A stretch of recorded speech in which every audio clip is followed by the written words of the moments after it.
ወንድሜ ልቀጥል አላስጨረስከኝም። እሱ ሊያግዝሽ ሊያስተምርሽ ነው አድርገሽ አዳምጪው። እሺ አይ እኔ ጨርሼ እንደወጣ ነው። እዚህ ጋራ ቁጥር 16 ላይ ምዕራፍ 16 ቁጥር 13 ላይ ስለ መንፈስ ቅዱስ የተናገርከውን ቁጥር 5 ላይ ሙሉን ማንበብ እፈልጋለሁ። ለምን እዚህ ጋር ኮሜንት ላይ ውሸታም ምናምን እያሉኝ ስለሆነ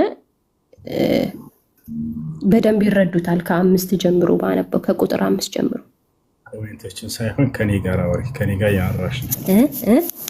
ከኔ ጋር እያወራሽ ነው። ኮሜንቶችን ሳይሆን ከኔ ጋር እያወራሽ ነው አይደል? እኔ ለምጠይቅሽ ለመመለስ ዝግጁ ነሽ? ዝግጁ ነኝ። አሁን ደስ የሚልሽን ጥቅስ አንብቢና በዛ ላይ ትጠይቂያለሽ። በይ እሺ ከቁጥር 5 ጀምሮ የመንፈስ ቅዱስ ስራ ይላል። እንግዲህ አንተ አንብቢው ያልከኝን ከፍ ብዬ ሳነበው ማለት ነው። እንግዲህ ወደ ላከኝ እሄዳለሁኝ አሁን እንጂ ከእናንተ የሚሄደው የት ነው ብሎ የሚጠይቀኝ የለም። ይህን በመናገሬ ልባችሁ በሐዘን ተሞልቷል። ነገር ግን እውነት እላችኋለሁ መሄዴ ይበጃችኋል። እኔ ካልሄድኩ አጽናኙ ወደ እናንተ አይመጣም፣ ከሄድኩ ግን እርሱን ወደ እናንተ እልካለሁኝ። በሚመጣበት ጊዜ ዓለምን ስለ ኃጢአት፣ ስለ ጽድቅና ስለ ፍርድ ይወቅሳል። ስለ ኃጢአት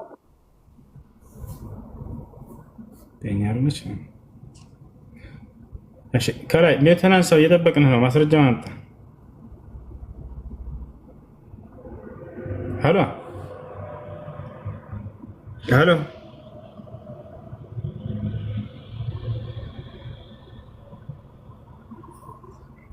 ሄሎ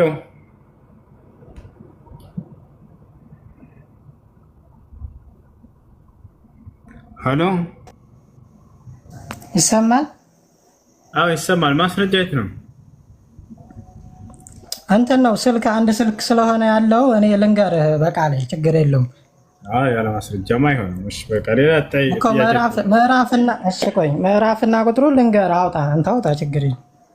እሺ እናጣላለን። እሺ ዳሴ አንድ አምላክ ነው የሚል ነው።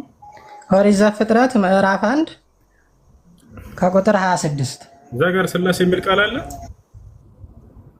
ላሳይህ ነው እኮ እኔ ላስረዳህ ነው። አንተ አውጣልኝ ችግር የለም። ተባበል ሳይሆን ላነብ ነው ጥቅሱን የፈለኩት። የቱ ጋር ነው ስላሴ? ያንተን እምነት ልትነግረኝ እኮ እናንተ ቀጥታ ነው ቀጥታ ስለምትተረጉሙት እኔ ላስረዳህ። አውጣልኝ ችግር የለም። ቀጥታ ነው የምፈልግ። ስላሴ የሚል ቃል አለ መጽሐፍ ቅዱስ ላይ ከመሰረቱ እኮ እሱን ላሳይህ አይደለ? አታድክመን በቃ። አቡከር እሱ ልጁ አውጥቶ ቀጥታ ነው የሚያነበው። እሱ ሊያነብልን ነው። ጥቅሱን ልትሰጠን ነው። አንተ ገብቶሃል አይደለ? እኮ አውጣው። ስላሴ የሚል ቃል አለ እዚያ ላይ። እሺ እህቶች አውጡትና ሲያንብቡልኝ። በኦሪት ዘፍጥረት ምዕራፍ 1 ቁጥር 26 በቃ አቡከር እሱ ያነብልሃል። ችግር የለውም። ስላሴ ልገልጽላቸው ነው። ስላሴ አንተ አይደለህ የምትገልጽልን፣ መጽሐፉ ላይ ያለው ወይ ነው። አንተ የቤተ ክርስቲያናችሁ ነው እኮ መጽሐፉ ላይ ያለውን እንድታዩት ነው እኮ። መጽሐፉ ላይ አቡከር ስላሴ የሚል ቃል አለ። እሱ ላይ እስኪ ንገረን። የልጁ መጽሐፉ በእጁ ነው አለ አቡከር ስላሴ። እስቲ እግዚአብሔር በመልካችን እንደ ምሳሌያችን እንፍጠር የሚል ነገር የለውም እኮ። እሱን ልንገርህ ላስረዳህ። አንብበኸዋል እኮ። ያንተን መረዳት ሳይሆን መጽሐፉ ላይ ያለ ወይ ነው የተናገርከው ንግግር እኮ። አንብበኸዋል እኮ። እንደ ቀጥታ ለምን ተረጉማለህ? አልተረጎምንም እኛ ቃሉን እየፈለግን ነው አለ ብለህን ሰውየው። ስለዚህ ስላሴ የሚል ቃል አለው የለም አጣ ነው። ምን እናድርግ እኮ። እዚህ ጋር አንድነቱንም ሶስትነቱንም አይገልጽም፣ ስላሴን አይገልጽም እዚህ ጋር። እሺ በቃ ማናገር ብትፈልገን አውራ። በቃ ቀጥል እኮ እንትን በልኝና እሺ ላንብብልህ እኮ። እግዚአብሔርም አለ ሰውን በመልካችን እንደ ምሳሌያችን እንፍጠር። ይሄ ብቻ እኮ በቂ ነው። እግዚአብሔርም አለ ሲል አንድነቱን ይገልጻል። ሰውን በመልካችን እንደ ምሳሌያችን ሲል ደግሞ ሶስትነቱን ይገልጻል ማለት ነው። ለምን አምሳል ሆኑ? ለምን ሶስት ተሆነ? አላገኘውም። ሶስት የሚለው እንዴት አንድ ለምን በሶስት ገደብካቸው? አብ ወልድ መንፈስ ቅዱስ ብዬ ነው እኮ። አንተማ ገደብካቸው። ይሄ የመጽሐፉ ባለቤት ሙሴ ይሄን ጉድ ያውቅ ነበር አብ ወልድ መንፈስ ቅዱስ መሆናቸውን። እነዚህም አይደለም አንተ ቀጥታ ለምን እንደምትተረጉመው እኔ አይደለሁም። ሙሴ የመጽሐፉ ባለቤት ይሄን ግንዛቤ የተገነዘብከውን ግንዛቤ ተገንዝቧል ወይ ያውቃል ወይ? እሺ ቆይ ይሄ ማስረጃ ካልሆነ ሌላ ማስረጃ ልስጥህ። የተጠየቀው መልስ እንጂ የመጽሐፉ ባለቤት ሙሴ እግዚአብሔር አንድም ሶስትም ነው ወይንም ደግሞ አብ ወልድ መንፈስ ቅዱስ ነው ብሎ ያምን ነበር ወይ?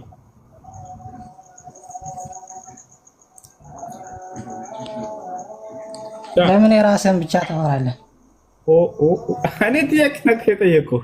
አንተ የተገለጸ አይደለም።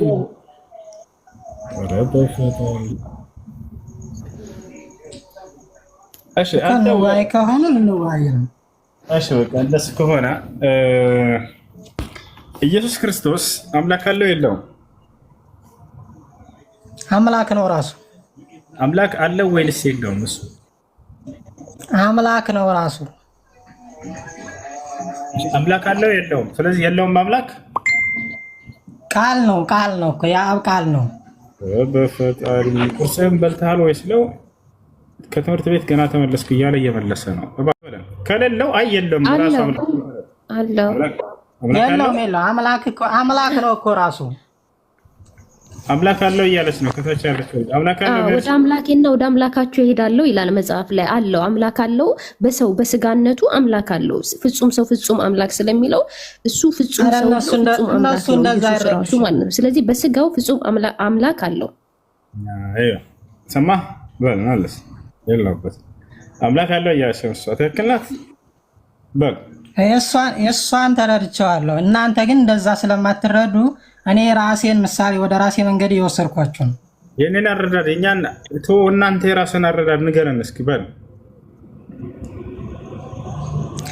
አምላክ እንዴት አምላክ አለው ትላለህ? ትላለች በል እንጂ እዛው ያዛት። እኔ ምን አገባኝ? አምላክ አለው እያለች በል አስረጅ። በቃ አምላክ እንዴት አምላክ አለው ያለሽ እያለ ነው። አስረጃዎች እሱንማ ነገረች እኮ የሰው ስጋ በስጋው ማለት ነው። ያው ወንድሜ ነገረች እኮ ኦርቶዶክስ ነው መሰለኝ። በስጋው አምላክ አለው። ወደ አምላካችሁና ወደ አምላኬ እሄዳለሁ ልሄድ ባለ ጊዜ ደቀ መዛሙርቶቹን ወደ አምላካችሁና ወደ አምላኬ እሄዳለሁ ብሏቸዋል። አንቺ ኦርቶዶክስ ነሽ? እኔ ጴንጤ ነኝ። እሺ አንተ ኦርቶዶክስ ነህ አይደል? ጴንጤ ኮንሽማ እንግዲህ ያቀበሉ ጠበቃ ምንድን ነው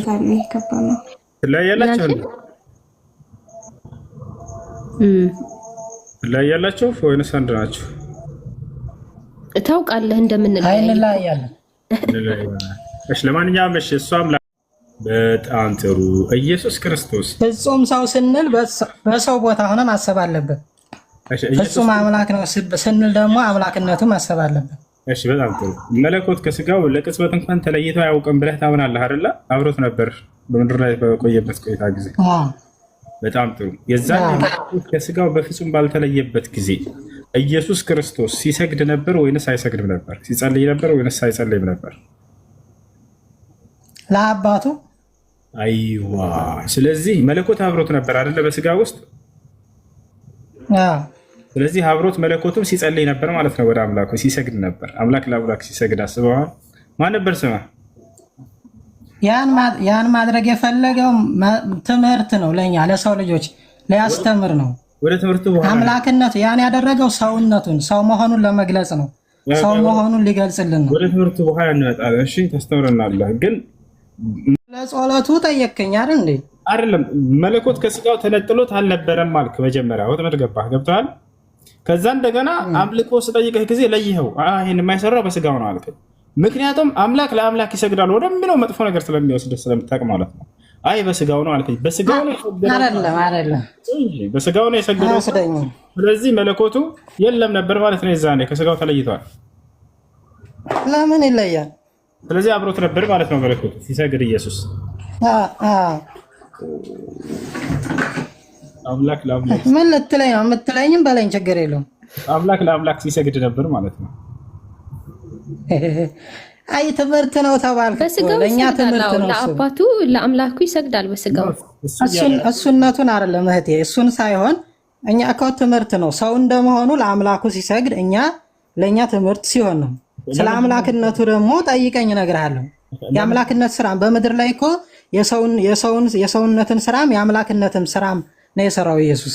አሁን ጥያቄውን ለምንድን ነው የሰራው ሳይሆን ለማን ነበር ወደ ማን ነበር ያን ሲሰራ የነበረው ነው። ይሄን ስጠይቀህ ጊዜ አምላክ ወደ አባቱ ወደ አብ መልሼልሃለሁ እኮ ወደ አባቱ ወደ አብ። ስለዚህ አምላክ ወደ አምላክ ለምን ትመላልሰኛለህ? አምላክ ወደ አምላክ ይጸልያል ማለት ነው አይደል? በክርስትና አንዱ አምላክ እንደዛ ብለህ ማሰብ የለብህም። አንተ የተናገርከው ነው እየተናገርኩኝ ያለው። በመለኮት መለኮቱ አብሮት ነበር ወይ ከስጋው ጋር ስለ አዎ ነበር አልከኝ። ስለዚህ መለኮት አንዱ አምላክ ኢየሱስ በምድር ላይ የሰውነትን ስራም የአምላክነትን ስራም ሰርቷል። የአምላክነትን ስራውን ንገረን። ሲሰግድ ሲጸልይ የአምላክ የሰውነቱን ስራ ነው የሰራው። እስኪ የአምላክነት ስራ የሰራውን ንገረኝ። እኛ የምናውቀው ኢየሱስ ክርስቶስ መጽሐፍ ቅዱስ ላይ ሰው እንደሆነ የተናገረበትን ነው። አንድ ቦታ ላይ እኔ አምላክ ነኝ ብሏል ኢየሱስ? ቃል በጣም ብዙ ቦታ አንድ ቦታ ትላለህ።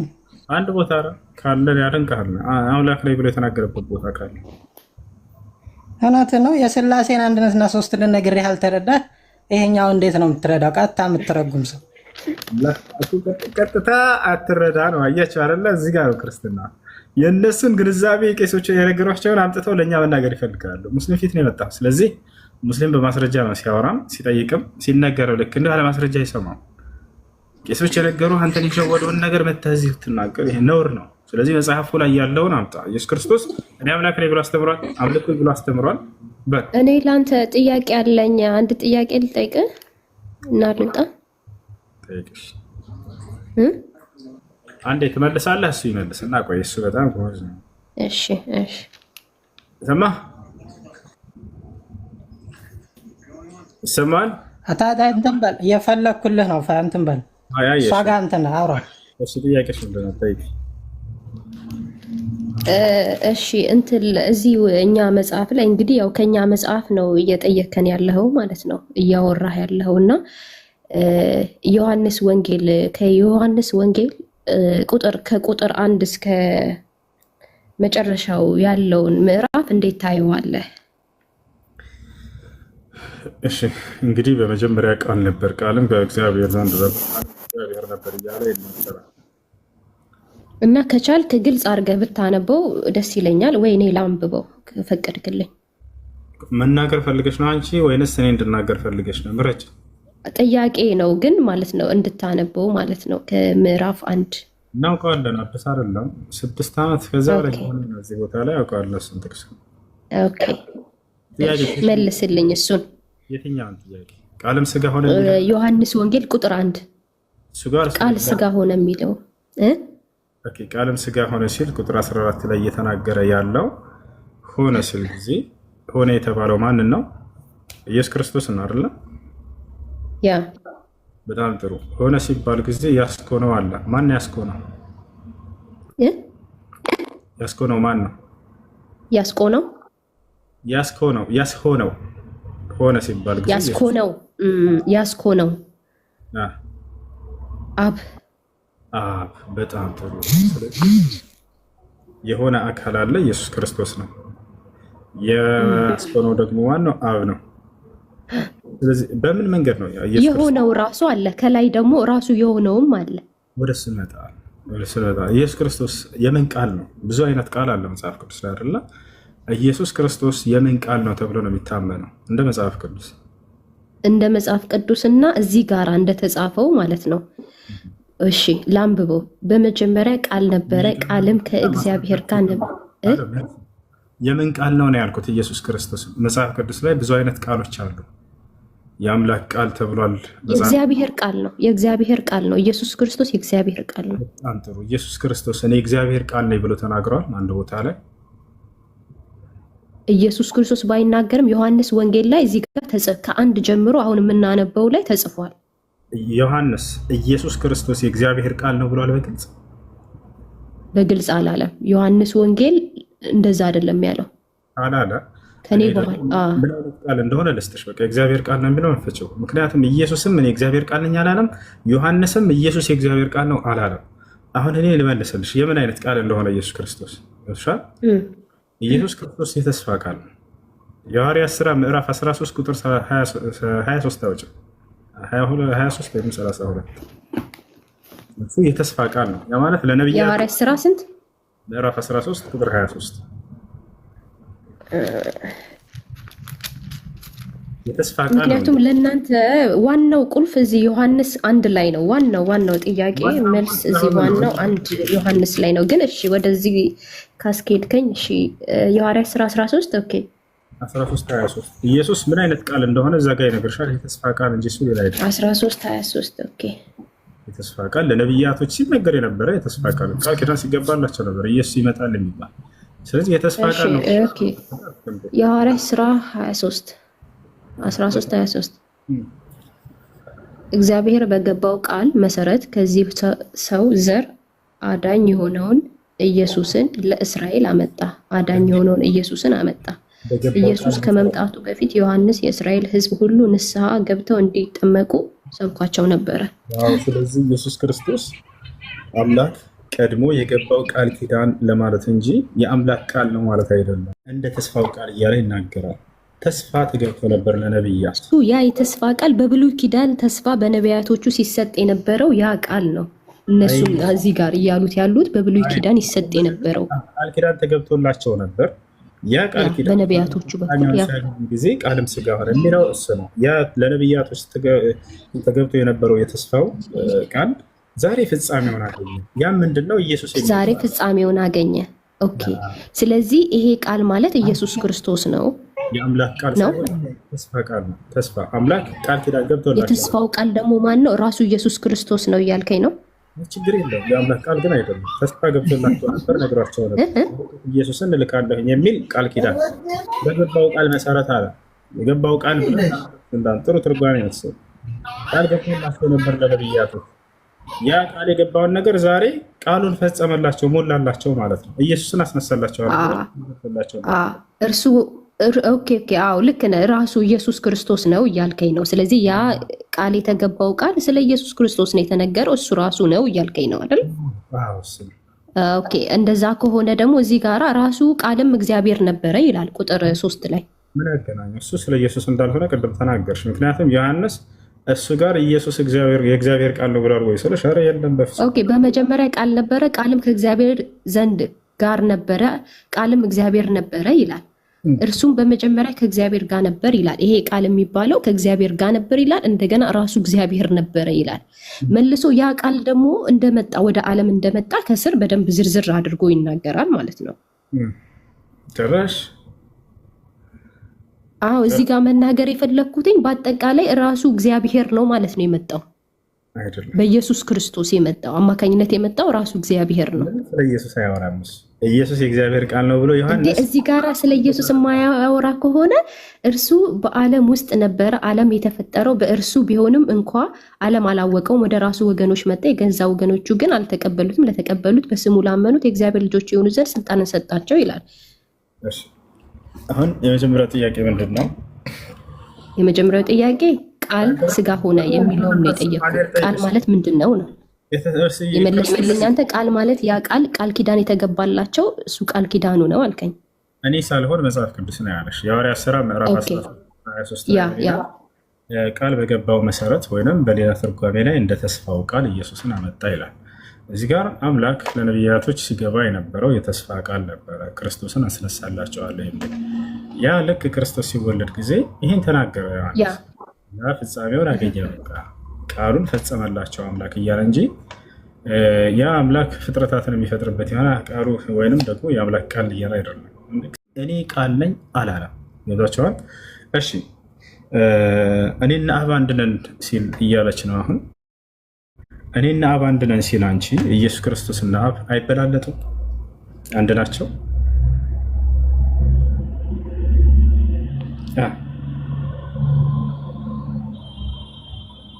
አለሽ ይሰማሻል? መርሲ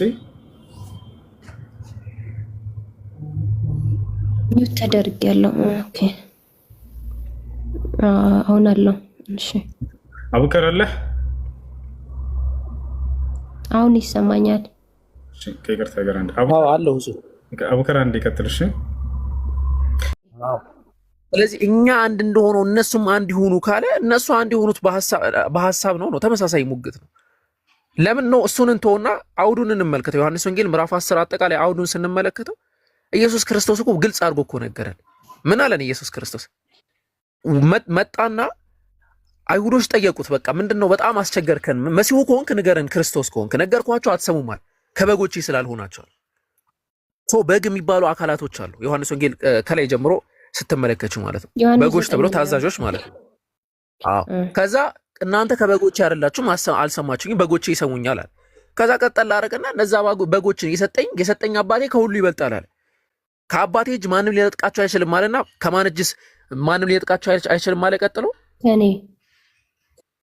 ከኔም እጅ ማንም ሊነጥቃቸው አይችልም አለ። የሰጠኝ አባቴ ከሁሉ ይበልጣል አለ። ሁሉ የሚለው ውስጥ ኢየሱስ ክርስቶስ አለ። ቀጠለና ደግሞ ከአባቴ እጅ ማንም ሊነጥቃቸው አይችልም አለ። ከኔም እጅ ማንም ሊነጥቃቸው አይችልም። ሰው እኔና አብ አንድ ነን። በምንድን ነው አንድ የሆኑት? ሐዋርያትን በመጠበቅ አለቀ። ሊትራል ግልጽ ሆኖ ተቀምጧል። ያንን ግን ሲያስቀምጡ አይሁዶች ምን አድርገው ተረዱት? በዘመኑ ክርስቲያኖች እንደሚረዱት በተሳሳተ መንገድ ተረዱትና ነው አሉ። እዚህ ጋር እያልክ ያለው ነገር ከእግዚአብሔር ጋር እኩል አደረገ ብለው ፈሪሳውያኖች ያንተን ያልኩት ነበር። ኦኬ ኢየሱስ ክርስቶስ ደግሞ ምን አለ? እናንተ ኢየሱስ ክርስቶስ አንድ እንትን ልስጥሽ። ኢየሱስ ክርስቶስ ሲያስተምር ምን ብሎ ነው ሁሌ የሚያስተምረው? ከዓለም የሆነ የዓለምን ነገር የዓለምን ነው የሚናገረው። ከዓለም የሆነ አካል ከሰማይ የሆነ የማንን ይናገራል? ከሰማይ የሆነ ነው የሚናገረው። አዎ የሰማዩን ነው የሚናገረው። ከምድር የሆነ የምድርን እንደሚናገረው ሁሉ ማለት ነው። ራሱ ኢየሱስ ክርስቶስ ሲያስተምር ኖርማሊ ሲያስተምሩ ዘብዴዎስ ሲያስተምር በእናንተ አስተምሮ መሰረት ዮሐንሱ ማለት ነው።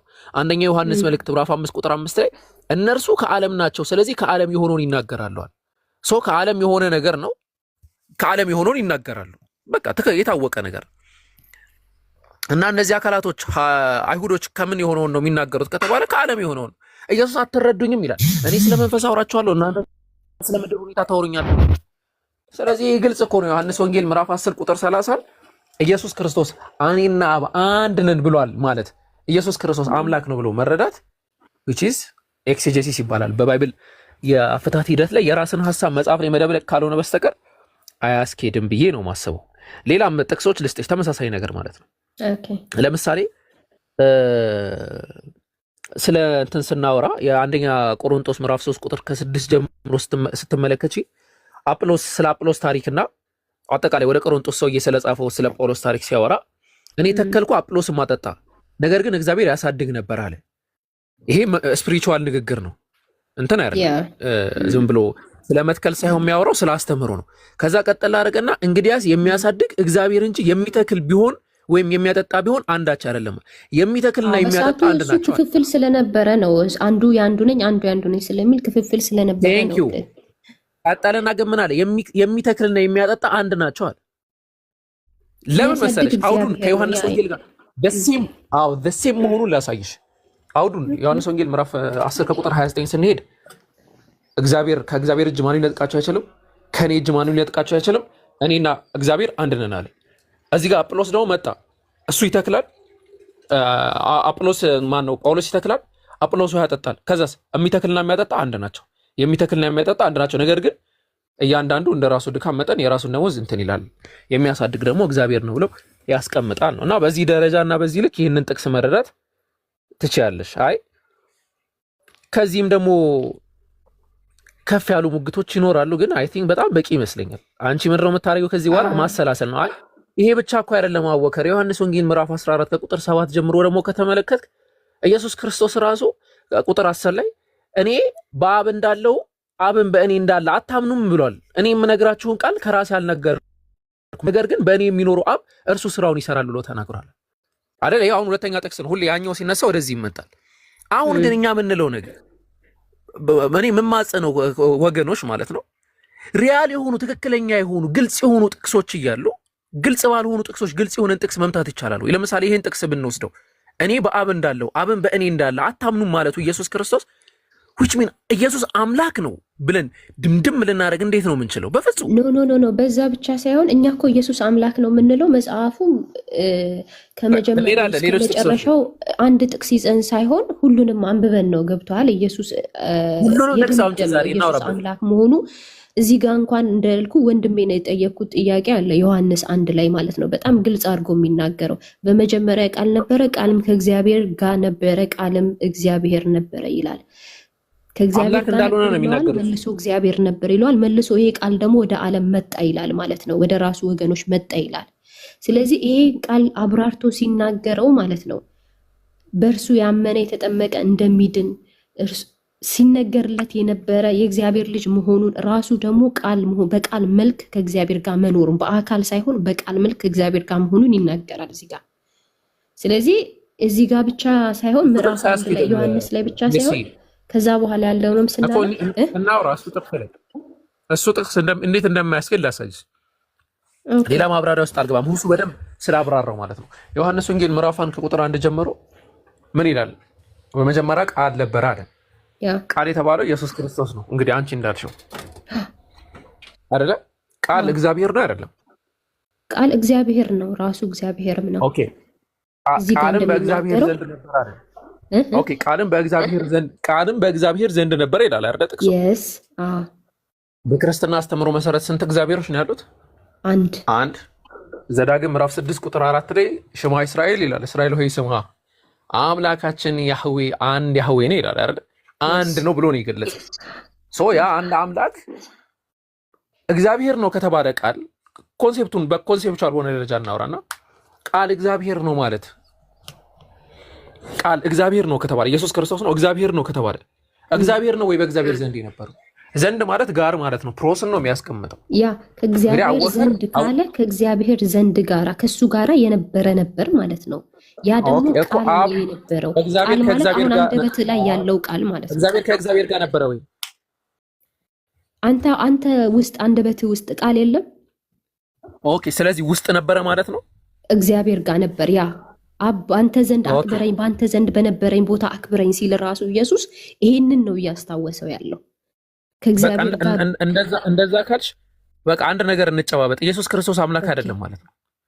ላሳይሽ ነው እንጂ አሳየኝ። አዎ በዚህ ኦኬ ከተስማማም ማለት ነው። እሺ በደንብ ሰምታችኋል። ኢየሱስ ክርስቶስ የራሱን የቻለ ህልውና ሳይሆን ያለው አብ ውስጥ ነበር አለችኝ። ልክ እኔ የማወጣው ቃል አለ አይደለ? ቶቴ የኔ ወርድ ሎጎስ ብለን የምንጠራው ማለት ነው። ሎጎሱ ነበረ ነው አይደለ? የምትይው አንቺ ንግግሩ ነበረ ነው የምትይው። አዎ ምክንያቱም ዓለም የተፈጠረው በሱ ነው ይላል። ዓለም የተፈጠረው ራሱ ይሁን ይለው ይሄ ቃሉ አለ አይደለ? በሱ ነው የተፈጠረው። ዓለም ግን አላወቀውም ይላል ከስር። ስለዚህ ለዛ ነው በጣም ነበረ በቃል መልክ ነበር። ይሁን የሚለው ቃሉ እግዚአብሔር የሚፈጥርበት ቃሉ ነው አይደለ? ያ እግዚአብሔር ነው የሚያዘው አይደለም? የሚያዘው እግዚአብሔር ነው። ኦኬ። እግዚአብሔርና የእግዚአብሔር ቃል ይለያያሉ አይለያዩም? አይለያዩም። አረ ቆይስ አወከርና ያወከር ቃል ይለያያሉ አይለያዩም? አንተና ቃልህ እንዴት ትለያያላችሁ? እሺ ለምሳሌ ቃሌን አወከር ብለሽ ትጠሪዋለሽ? እስቲ አንዴ ሰላም በይ። እስቲ የሚያወራ አልጠራው። አወከር ነው አንተ አወከርና ቃልህ ቃል ነው። አዎ ስለዚህ ኢየሱስ ክርስቶስን እግዚአብሔር ብለን አንጠራውም ማለት ነው። በምንም ተአምር ሊጠራ አይችልም። በምንም ተአምር የትኛውም ሎጂክ ወይ ደግሞ ምን ውስጥ ይከተናል? ብዙ አምላክ ልናመጣ ነው። ለምን ከእግዚአብሔር የሚወጣው ቃል እግዚአብሔር ከሆነ ከኢየሱስ እግዚአብሔር ነው ካልን ከኢየሱስ የሚወጣው ቃል ራሱ እግዚአብሔር ሊሆን ነው። በዚሁ ሎጂክ ማለት ነው። ስለዚህ አሁን ምን ታደርጊያለሽ መሰለሽ ሜርስዬ? በጣም ጥሩ አረዳድ ነው ያለሽ፣ ጥሩ ጸባይ ነው ያለሽ። አንድ ፖይንት ጠቅላላ አድርጌ ልንገርሽና ሌሎች ጥያቄዎች ካሉሽ ወይ ከሌላ ሰው ጋር እንቀጥላለን። ምን ልንገርሽ መሰለኝ? ሁሉ ቅድም በደንብ ያብራራለሽን ነገር ያዥው። ጸሐፊያን በራሳቸው አውድ በራሳቸው አነጋገር ነው የሚናገሩት። በወንጌል አደረጃጀት ሂደት ላይ የመጨረሻ የተጻፈው ወንጌል የዮሐንስ ወንጌል ነው። ዮሐንስ ወንጌል አጻጻፍ ሂደቱን ሲጽፍ የወንጌል አጻጻፍ ሂደቱ በጊዜው የነበሩ ሰዎችን ያማከለ የግሪክ ፍልስፍና የግሪክ ቴዎሎጂ የበዛበት ነበር። ለምንድን ነው የግሪክ ቴዎሎጂ የግሪክ ፍልስፍና የበዛበት ብለሽ ለምን አልክ ብትይ ከዮሐንስ ወንጌል ምዕራፍ 1 እስከ 14 ያለው ግልጽ የሆነ የግሪክ ፍልስፍና አገላለጽ ሂደት ነው። ሎጎስ የሚባለውን ሐሳብ በግሪክ ቴዎሎጂ ነው የምታውቂው፣ በአይሁድ ፍልስፍና ነው የምታውቂው፣ በፊሎ ሐሳብ ነው የምታውቂው። ፊሎ የሚባል ግለሰብ ነበር እና ፊሎ የሚባል ግለሰብ ሎጎስ የሚባል ነገርን ወይም ደግሞ የአምላክን ንግግር እንደ አንድ ፐርሰን አድርጎ ፐርሰን ያደረገውና ከዛ አምላክ ነው ብሎ ያወራ ነበር።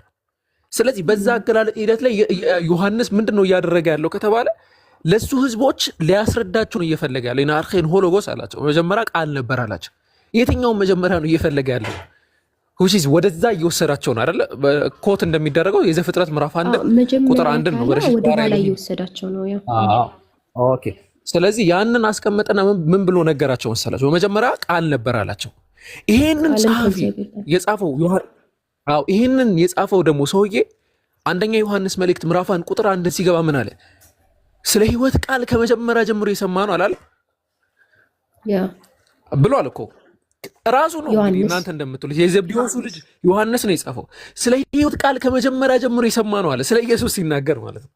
ከዛ መስማት ብቻ አይደለም ማለት እና ያንን አገላለጽ ነው ከዛ ወደዚህ ይዞት የመጣው ተመሳሳይ አገላለጽ ነው። እዚህም ጋር ሲመጣው መጀመሪያ ቃል ነበር አለ፣ ቃልም በእግዚአብሔር ዘንድ ነበር አለ፣ ራሱ እግዚአብሔር ነበር ይላል።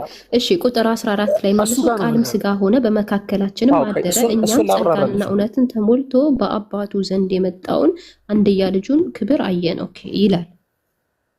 እሱን ላብራራልሽ ነው። አሁን ችግር የሚፈጥረው ምንድነው? ኦኬ እንደዚህ ብለህ የምታብራራልን ከሆነ ሴንስ ሊሰጠን ይችላል። ግን እዛ ጋር እኮ ሄዶ እኮ ዘግቶታል። ምን ብሎ ያ ደግሞ እግዚአብሔር ነው ብሎ ዘግቶታል ልትይኝ ትችላለሽ። በመሰረቱ ሶስት አይነት ፍልስፍናዎች አሉ በዚህ ሂደት ላይ። ለዛሬ ልንገርሽ፣ ምናልባት የመጀመሪያ ጊዜ ከሆነ የሰማሽው ማለት ነው። የባይብሉ የግሪክ አወቃቀር ሂደት ላይ ሲያስቀምጡ ምሁራኖች ሶስት ሐሳብን ያነሳሉ። አንደኛው መተርጎም ያለበት በመጀመሪያ ቃል ነበረ፣ ቃልም በእግዚአብሔር ዘንድ ነበረ፣ ቃልም እግዚአብሔር ነበረ ነው ተብሎ መተርጎም ያለበት ብለው ያስቀምጣሉ። ይሄ አንደኛው ቪው ነው። which አሁን የምንጠቀመው ባይብል ላይ ያለ ማለት ነው። ከ1954 ጀምሮ በ2000 እትሙም ላይ አጠቃላይ የፕሮቴስታንት ኦርቶዶክስ ባይብል ላይ የምታገኙት ማለት ነው። ሁለተኛው ሐሳብ ደግሞ በ18 ስንት ነው በ18 ምናምን ላይ የታተመ ባይብል አለ። ወይም ደግሞ ላቲን ቮልጌት መመልከት ትችያለሽ፣ ወይም ብዙ እንትኖችን መመልከት ትችያለሽ። የግሪኩ ውቅር የሚያስቀምጠው እግዚአብሔርም ቃል ነበረ ነው የሚለው። ቴዎስ ሎጎስ ነበረ ነው የሚለው። ኦኬ እግዚአብሔር ነው ቃል ነበረ ቢለው ቃል እግዚአብሔር ነበረ አይደለም፣ ገልብጠውታል። እና ያንንም ደግሞ እንደዛ ተብሎ ይተረጎማል ብለው የሚሞግቱ ብዙ ምሁራኖች አሉ፣ ብዙ ትራንስሌሽኖች አሉ። እንደዛ ምናልባት እፈልጋለሁ ካልሽ በደንብ ላሳይሽ እችላለሁ። አሁን ከፍቼ ላሳይሽ እችላለሁ። የግሪክ ቁጥሩንም ላሳይሽ እችላለሁ። ኦኬ እንመልከታቸው። እንደዛ ከሆነ እሺ፣ ሳውራ የመራመድ ልምድ አለኝና በጣም ርቅ ያለው ከዋና አንዴ ኦኬ ሰላም አድርጉኝ። ሁሱ እንግዲህ ከዘጋ ከሜርሲ ጋር በጣም ማውራት ፈልጋለሁ። ስለዚህ እንትን ሁሱ ከዘጋ ኦኬ አለ። እሺ ትልቁ ላይ አንዴ አድርጉ። ችግር የለውም። ነገ ሌላ ጊዜ መግባት እችላለሁ። በቃ አይ ዛሬ እንቀጥልና ምናልባት ኢንኬዝ እንትን ካለበት ነው። ኦኬ ባይብል ሀብ እንክፈትና መጀመሪያ የግሪክ ውቅሩን እንመልከተው። ከዛ ትርጓሜዎች ደግሞ ካስፈለጉ ትርጓሜዎችን እንመለከታለን። ኦኬ ታፕ ኮፒ ሊንክ አድርጉ። ፕሮፋይሉን የሁሱን እንትን አድርጉለት። እሺ አጀባ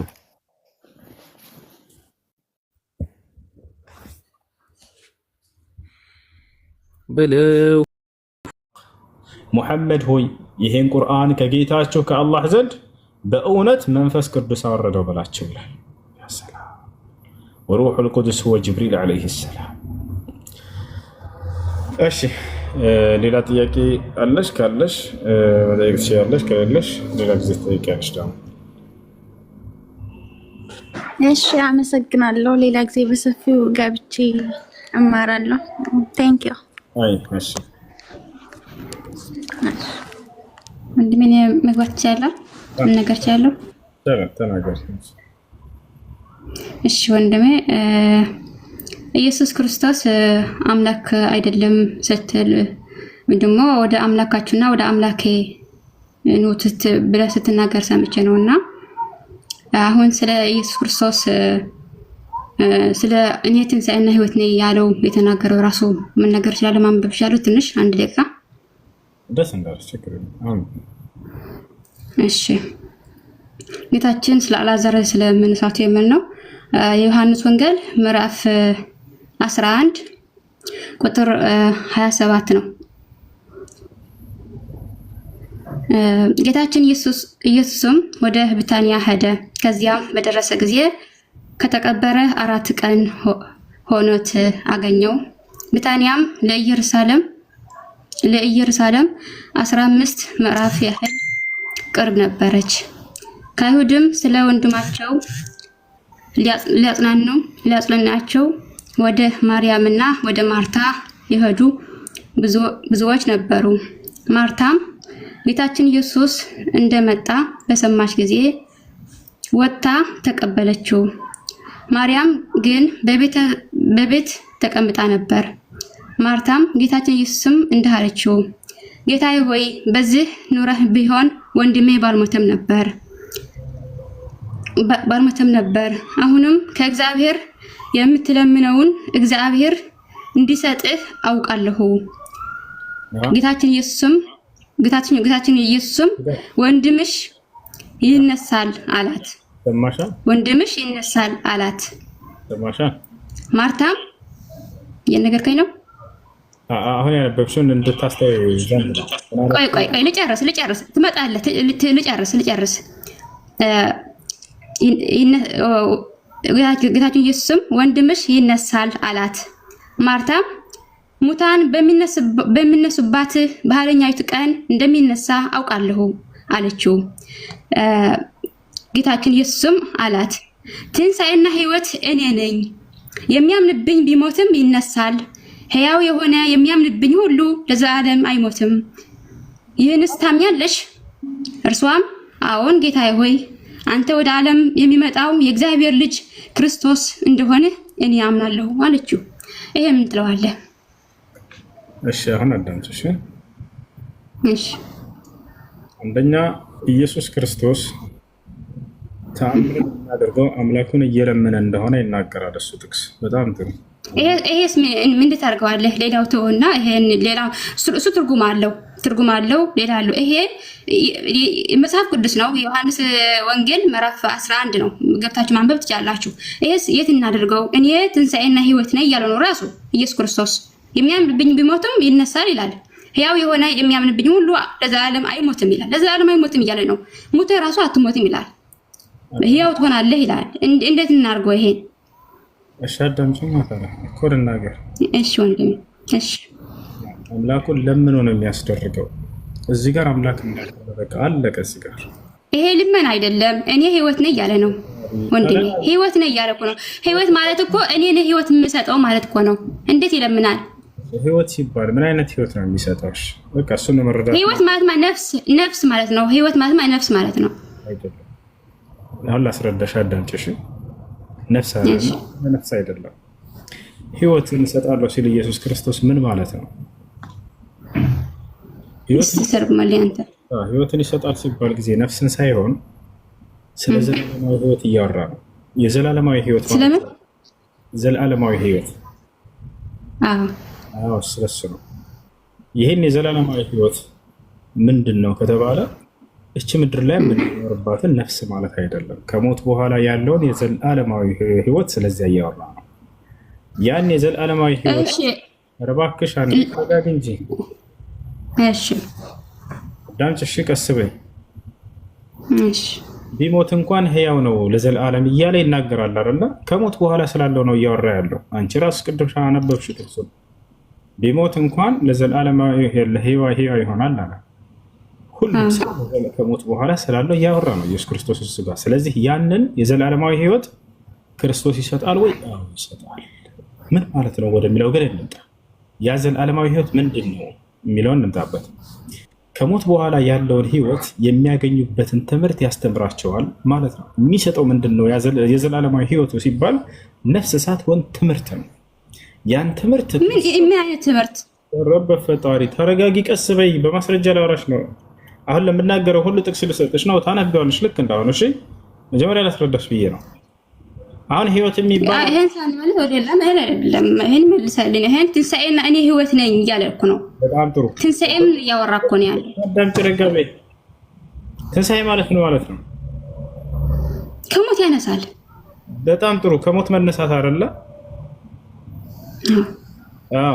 ኢየሱስ ክርስቶስ ዳግም እነዚህ ሰዎች ከሙታን በሚነሱ ጊዜ ከዛ ለዘላለም እንደሚቆዩ ያንን የዘላለማዊ ሕይወት እንደሚሰጥ ስለዛ እያወራ እንጂ ስለ ነፍስ አይደለም አይደል? አሁን እያወራ ያለው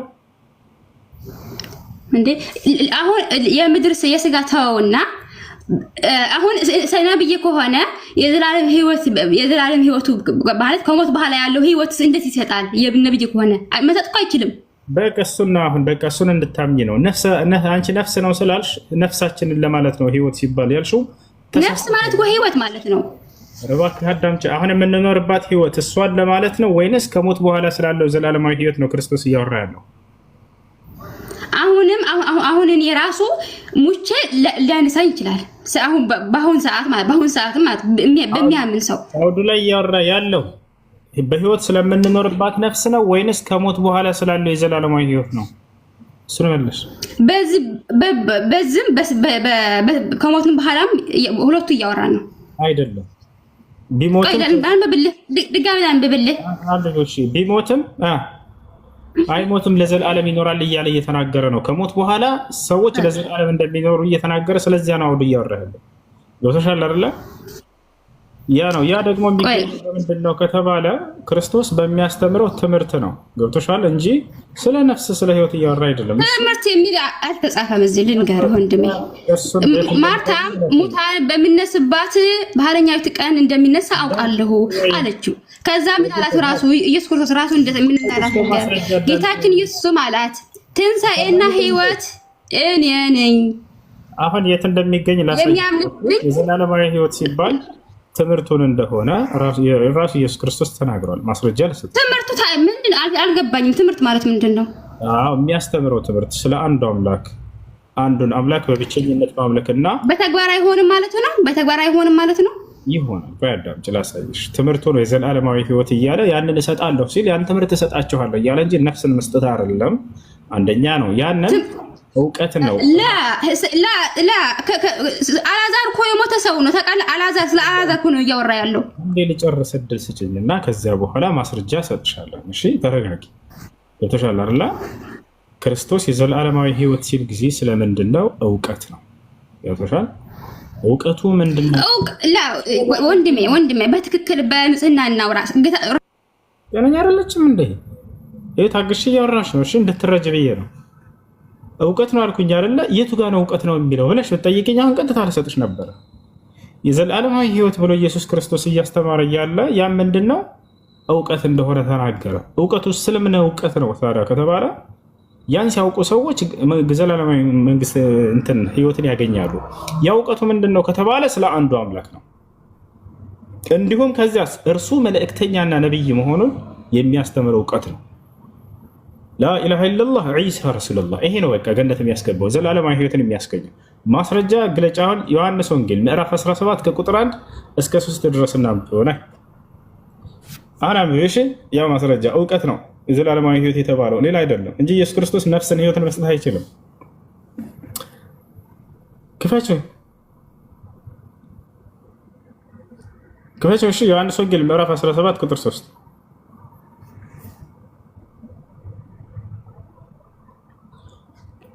ሄሎ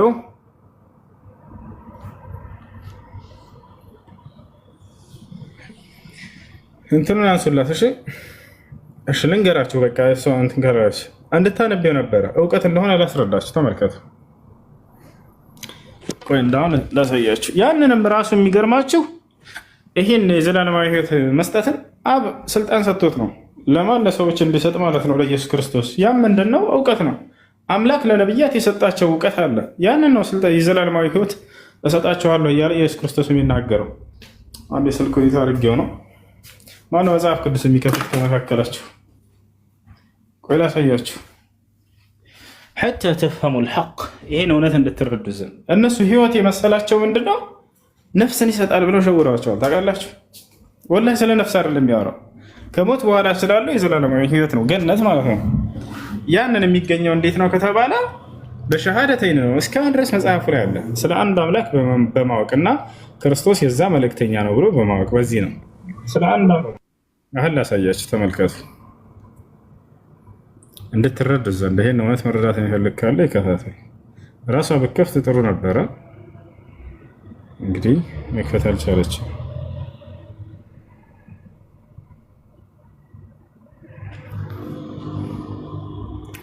እድሞና ተከታተሉ ቅዱሳን። ወላሂ ላዚም ይሄንን አሁን ማሳያውን ጥቅስ አይቶ እንደው ኢስላምን ማን ነው ያልተቀበለ ሰው መቼም አይቀበል።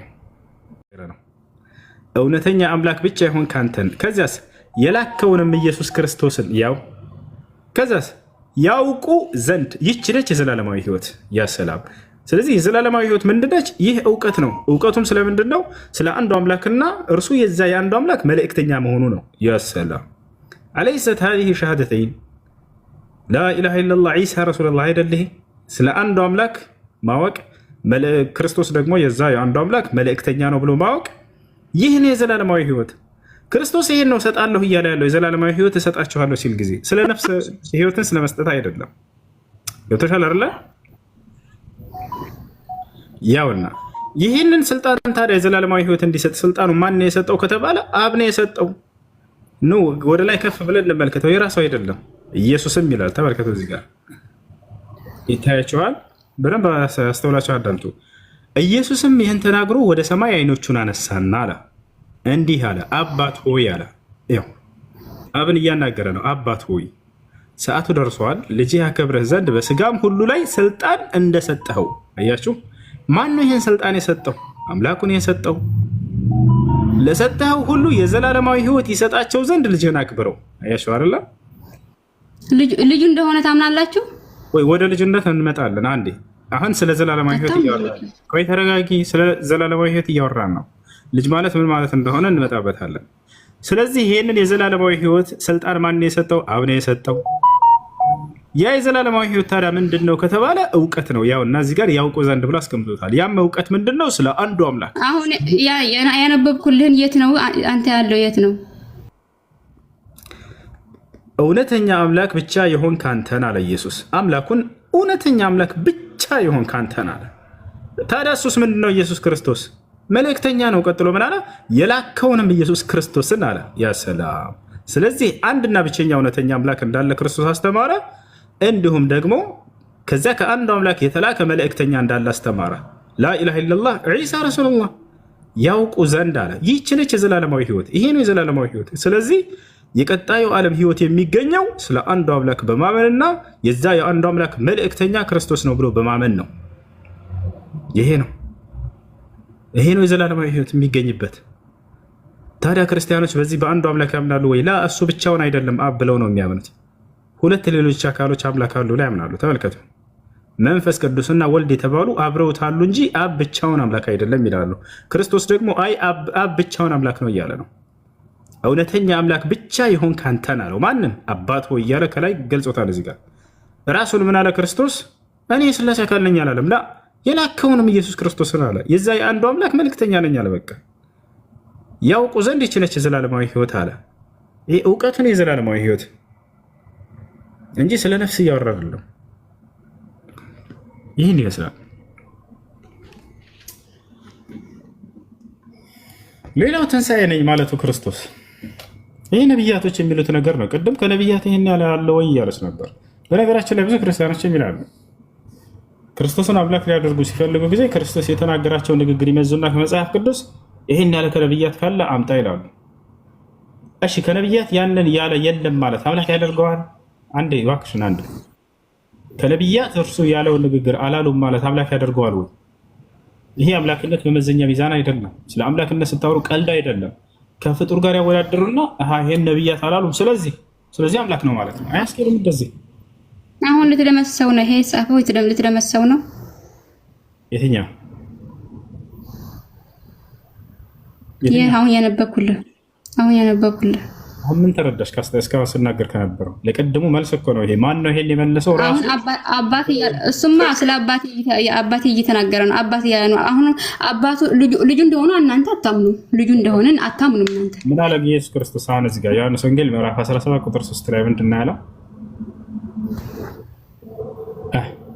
ቁጥር 3 አሁን ያነበብከው ነው። አሁን የሚያወራው ሌላ፣ እኔ የማወራው ሌላ ነው። መጽሐፍ ቅዱስ ነው አይደለ? አሁን መሰጠኝ ነው። አሁን ያነበብኩልህ መስ ነው የሰጠኸኝ። መስ ነው ይሄ ለዚህ መስ ነው። ቅድም ስለምን ነበር እዛ ጥቅስ ላይ ስለ ዘላለማዊ ህይወት ከኔ ጋር ልሽም እንዴ? ቅድም ያወራሽ ነው። አንተ እየተረጎምኩ መጽሐፍ ቅዱስ አንተ እየተረጎምኩ ማለት ነው። ትርጉም አይደለ? ኢየሱስ ነው እየተረጎመ ያለው። የክርስቶስን ትርጓሜ ነው የሰጠውሽ። አሁን እኔ ህይወት ነው እያለ እኮ ነው። አሁን የምንታረገው ነው ይሄ እኮ ህይወት ማለት ነው የዘላለማዊ ህይወት ማለት ነው። አዎ ህይወትማ ነፍስ ነው። ነፍስ ቆሞት ያነሳል። ስለ አላዛር ያወራ ነው ወንድሜ። በትክክል አሰማኝ። ስለ አላዛር መነሳት እያወራ ነው ያለው። እኮ ስለዚህ ከሞት በኋላ የዘላለማዊ ህይወትን ይሰጣል እየተናገረው ቢሞትም እንኳን ለዘላለም ይኖራል ማለት አልዓዛር ለዘላለም ኖሯል ወይንስ ሞቷል? ከዛ በኋላ አሁን እኮ ከሞተ እኮ ገነት ነው የሚኖረው። ለዘላለም ማለት እኮ ገነት ይኖራል ማለት ነው። የዘላለም ገነት ይኖራል ማለት ነው። ሶላ አይገባም ማለት ነው። እሱን ነው እያልኩኝ ያለሁት። ስለዚህ ከሞት በኋላ ለዘላለም ገነት ስለሚኖርበት ህይወት እንጂ እያወራ ያለው ስለ ነፍስ ስለ ህይወት አይደለም። ያ ደግሞ እንዴት ነው የሚገኘው ከተባለ ነፍስ እኮ ናት ገነት የምትኖረው መሰለኝ። ስጋ ነው እንዴ እኮ ገነት የሚገባበት መንገድ ምንድነው ከተባለ ያ እውቀት ነው። ያ የዘላለማዊ ህይወትን የሚያስገኝ ስጋህን አፈር ነው የሚቀረው። ለወንድ በስጋህን አፈር ነው የሚቀረው አይደለ? ነፍስህን ገነት ትገባለች።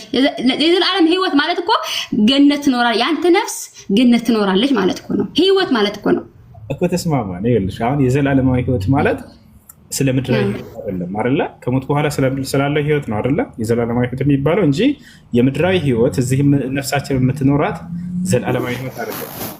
ስለዚህ ከሞት በኋላ ያለው ህይወት ነው እየተናገረ ያለው። በዚህ ምድር አሁን እኮ አልዓዛር እኮ አነሳዋለሁ ተነስቷል እኮ አስለን በአራተኛ ቀን እኮ ከሞት እኮ አነሳው እኮ አልዓዛር። ምን ትላለህ? ግን እያወራ ያለው ስለምን መሰለሽ? አሁን ቀጥሎ ምን አለ? ማንም ሰው ቢሞት እንኳን ለዘላለም ህያው ይሆናል እያለ ይናገራል እዚያ ጋር። ስለዚህ ለዘላለም ህያው ይሆናል አይሞትም ፈጽሞ እያለ እየተናገረ ያለው ዳግም ሞት የማይኖርበት ዓለም ከሞት በኋላ ስላለው ዓለም አይደለም። ለዘላለም ገነት ዓለምማ ምድር ነው የሚቀረው። ከሰማይ ዓለም የለም። ገነት እሺ፣ የቀጣዩ ዓለም እያልኩኝ እያወራኝ ነው። ዓለም አይደለም ያለች ነው። እሺ ገነት። ስለዚህ እያወራ ያለው ስለ ገነት ነው አይደለ? የዘላለማዊ ህይወት እያለ ያ ነው እንጂ ምድራዊ ህይወት ዘላለማዊ ህይወት አይደለችም። ስለዚህ ያ የዘላለማዊ ህይወት ገነት የሚገኘው በምንድን ነው የሚለውን ራሱ ኢየሱስ ክርስቶስ ተናገረ እያልኩሽ ነው። ምን አለ? ይህች ነች የዘላለማዊ ህይወት አለ። ምንድን ነች ብለን ስናየው አንዱን አምላክ ማወቅ አብን፣ እንዲሁም ክርስቶስ የዛ የአንዱ አምላክ መልእክተኛ ነው የሚለውን ማወቅ ያ ነው።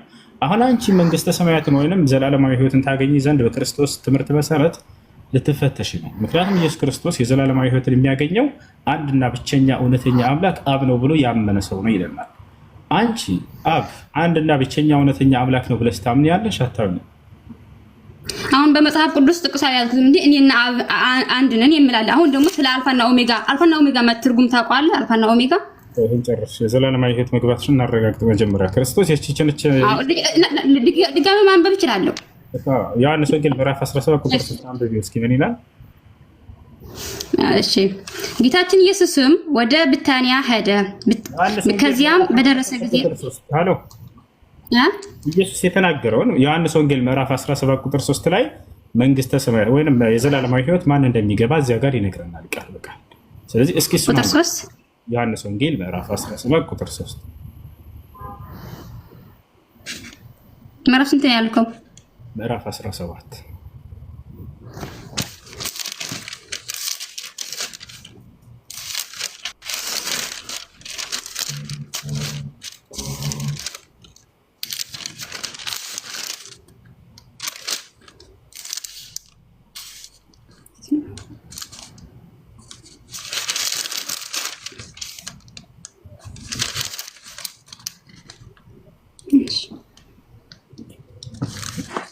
ቁጥር 3 ነው ያልከው?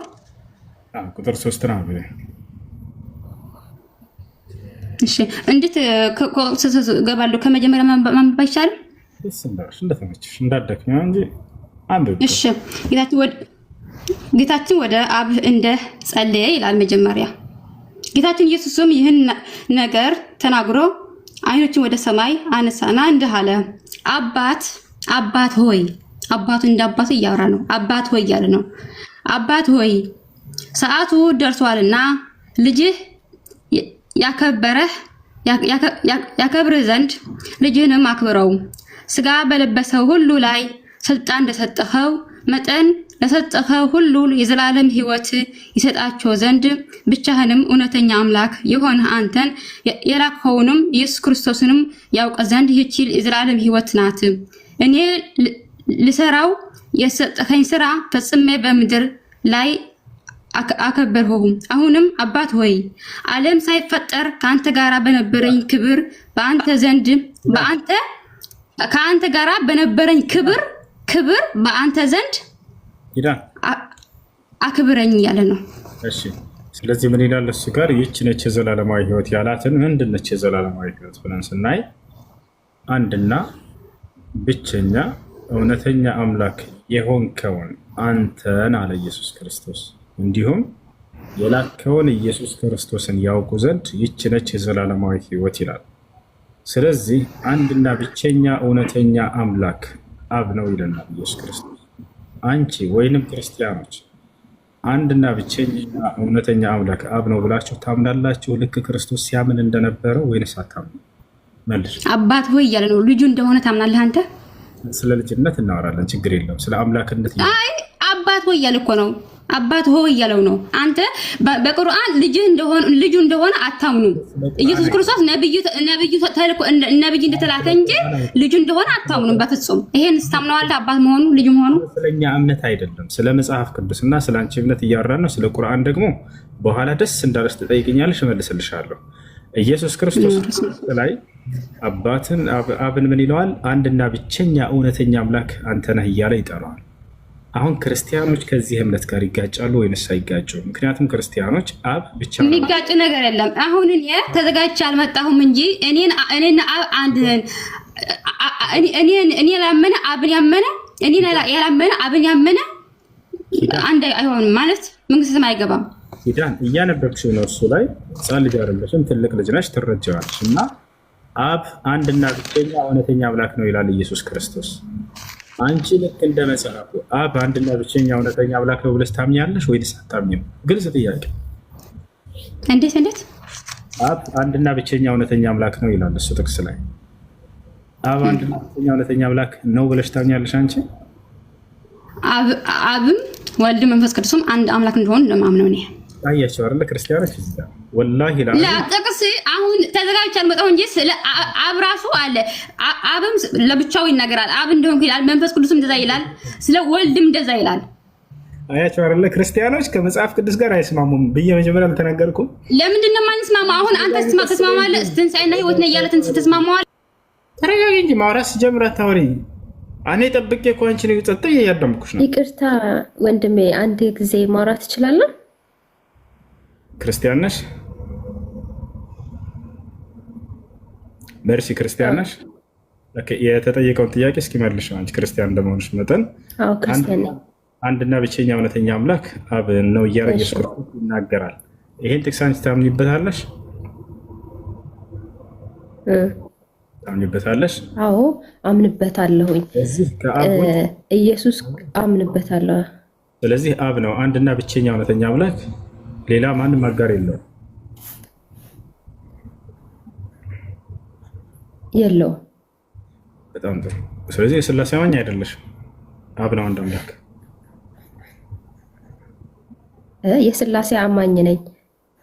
ታዲያ ሥላሴ ልኮ አጠፋ የጥቅስ ምክንያቱም አብ የአንተ ድምፅ አይሰማም። አብ ብቸኛ አምላክ ነው ብለህ ተሰማኝ አይደለም። ታዲያ ምን አለ? አስረዳህ እችላለሁ። ወልድና መንፈስ በአብ በወልድ በመንፈስ ቅዱስም በሥላሴ አምናለሁኝ።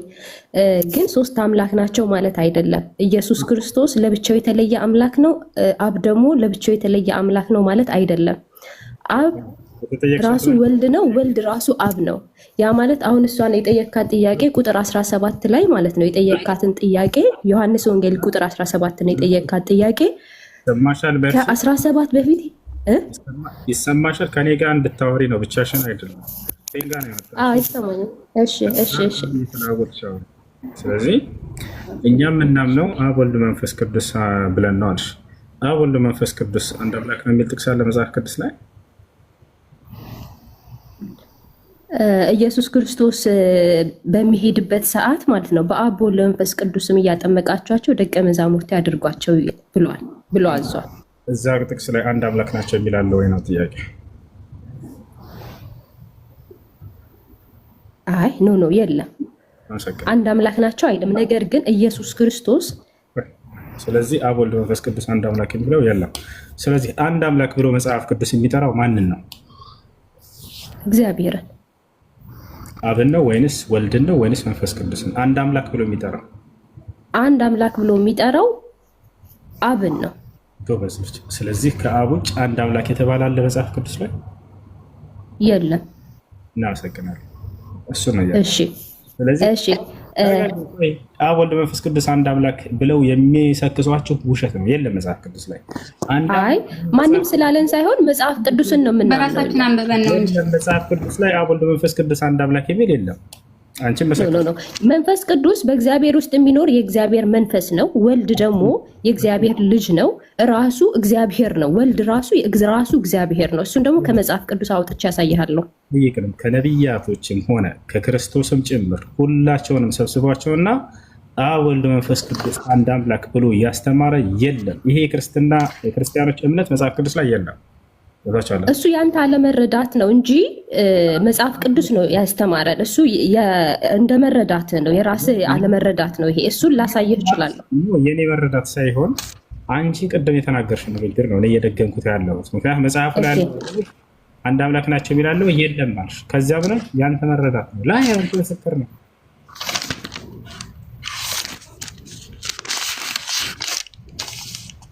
አሁን ቅድም አንተ እህቴን ስትናገር እኛ የተሰጠን መጽሐፍ ቅዱስ የኛ የተሰጠን መልእክት በመንፈስ ቅዱስ አማካኝነት ያው ገብርኤል ነው የሰጠን መልእክቱን ስትል ነበረ። በመንፈስ ቅዱስ አማካኝነት ስትል ነበረ። ስለዚህ እግዚአብሔር መንፈስ ቅዱስ እንዳለው ታምናለህ አይደል እንዴ? እናንተ ራሱ ታምናላችሁ። መንፈስ ቅዱስ ማለት ማን ነው? መንፈስ ቅዱስ ማለት የእግዚአብሔር መንፈስ ማለት ነው። የእግዚአብሔር መንፈስ ሲባል ምን ለማለት ነው ትርጉም? የማናየው ነገር ግን መንፈስ የሆነ እኛ የማናየው መንፈስ ግን ቅዱስ የሆነ ሁለት አይነት መንፈስ አለ። እርኩስ መንፈስ አለ፣ ቅዱስ መንፈስ አለ። ቅዱስ መንፈስ ማለት የእግዚአብሔር መንፈስ ነው። እግዚአብሔር ስንት መንፈስ ነው ያለው? አንድ መንፈስ።